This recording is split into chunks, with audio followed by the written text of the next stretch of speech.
तो नमस्कार, कैसे हैं आप सब। दोस्तों मैं फिर से आ गई आपके लिए एक नई कहानी लेकर। आज की कहानी का नाम है बैल और मेढक। तो चलिए दोस्तों कहानी शुरू करते हैं। एक समय की बात है, एक हरे भरे खेत के पास एक बड़ा तालाब था। उसी तालाब में मेढकों का एक परिवार रहता था। पिता मेढक, माँ मेढकी और उनके 3 छोटे बच्चे।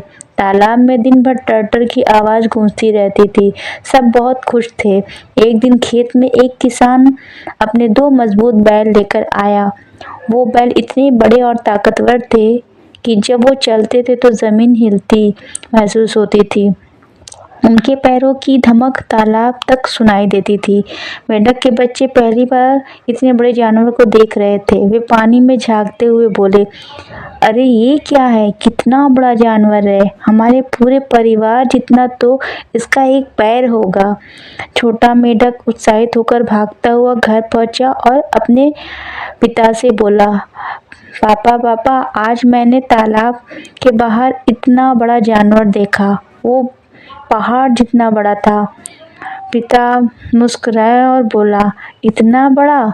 बेटा, दुनिया में मुझसे बड़ा कोई नहीं, मैं भी फूल सकता हूँ, देखो। उसने जोर लगाकर अपना शरीर फुलाया। क्या इतना बड़ा था? उन्होंने पूछा।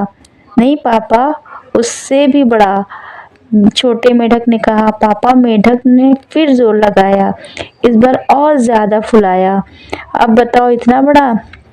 बच्चा बोला, नहीं पापा, वो तो इससे भी बहुत बड़ा था। अब उसके पिता की आंखों में जिद आ गई। उसने कहा, मैं दिखाता हूँ, मुझसे बड़ा कोई नहीं है।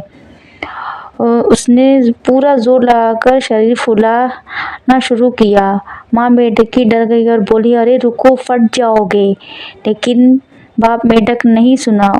उसने जोर लगाया और तभी पटाख की आवाज़ आई। बेचारे पापा मेढक का शरीर फट गया। बच्चे घबरा गए, माँ रोने लगी।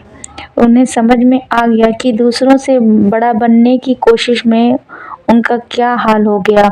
अगले दिन तालाब में सभी मेढक बच्चों ने आपस में बात की, अब हम कभी किसी से अपनी तुलना नहीं करेंगे। जो जैसा है वैसा ही अच्छा है।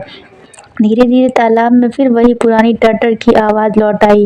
लेकिन अब उस सब में एक नई समझ थी। घमंड और तुलना इंसान हो या मेढक, दोनों को मिटा देती है। तो दोस्तों हमें इस कहानी से ये सीख मिलती है कि दूसरों से अपनी तुलना करने की बजाय अपनी क्षमता पर भरोसा करो। जो जैसा है वह अपनी जगह सबसे ख़ास है। तो दोस्तों आपको हमारी ये कहानी कैसी लगी, हमें कमेंट करके ज़रूर बताएं। मैं फिर से आपके लिए नई दिलचस्प कहानियाँ लेकर आऊँगी। धन्यवाद दोस्तों।